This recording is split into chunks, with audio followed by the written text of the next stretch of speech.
नमस्कार दोस्तों, मैं डॉक्टर पवन बासनीवाल आपका स्वागत करता हूं, वेलकम करता हूं। दोस्तों, आज कीड़ों की जानकारी लेके आया हूं जिनको हम वर्म्स भी बोलते हैं या कर्मी भी बोलते हैं। बेसिकली एक गोल कर्मी होता है जिसको एस्केरिस कैटेगरी में देखा जाता है।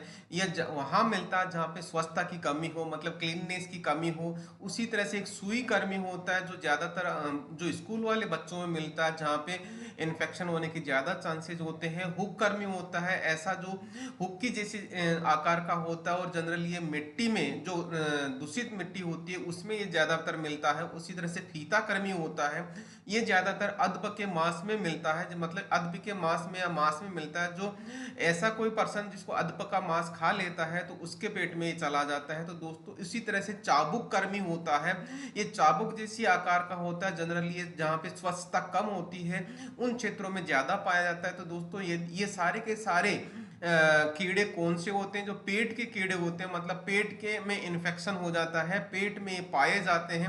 यदि आपके लाडले के बच्चे के पेट में चले जाते हैं तो उसके पेट में क्या होगा मैं आपको बताता हूँ।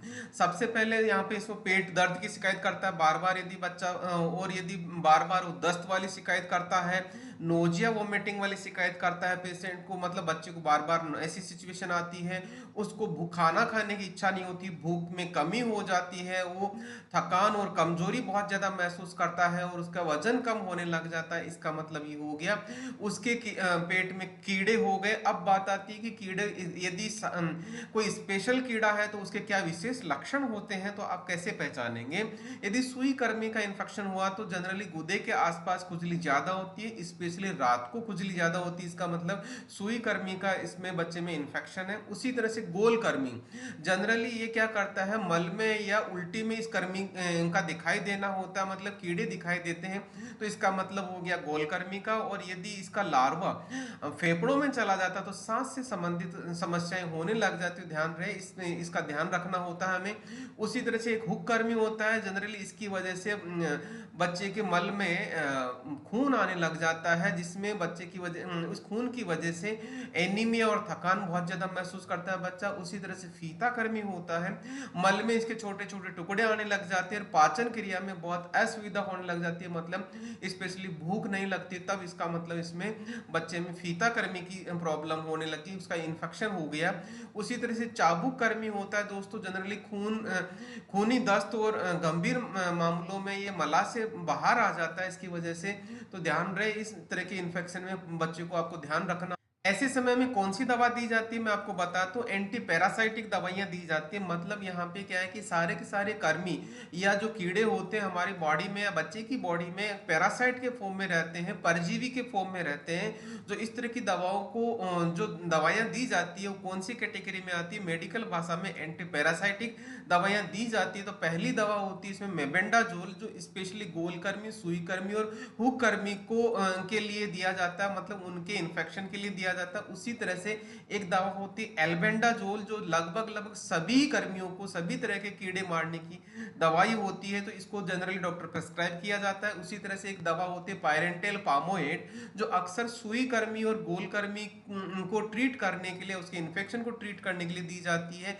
प्रेजिक्वेंटल आता है जो फीता कर्मी को ट्रीट करने के लिए दिया जाता है। तो दोस्तों, यहाँ पे कौन सी दवा, कितनी दवा और कितने समय के लिए दिए जाते हैं, तो ये किस बात पे निर्भर करता है कि पेशेंट के या बच्चे के इन्फेक्शन कितना है और कौन से कर्मी का है, तो उस बात पे डिपेंड करता है। वैसे कंप्लीट संक्रमण या कंप्लीट इन्फेक्शन दूर करने के लिए डॉक्टर के साथ में फॉलोअप लेते हुए उसको ट्रीट किया जा सकता है। अब मैं बात करूंगा दोस्तों, आपको इन सावधानियां कौन सी रखनी है ताकि बच्चे के इन्फेक्शन ही ना हो।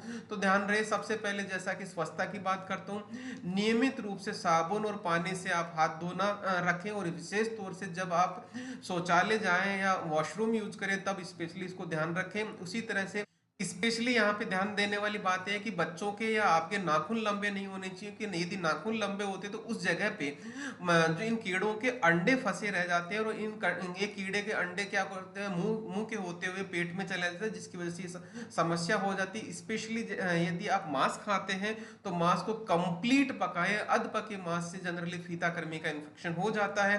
उसी तरह से फल और सब्जियों को बहुत अच्छे से वॉश करें ताकि उसके ऊपर कीड़े या किस तरह की जो समस्या होती है वो दूर हो जाए या आपकी बॉडी में नहीं जाए।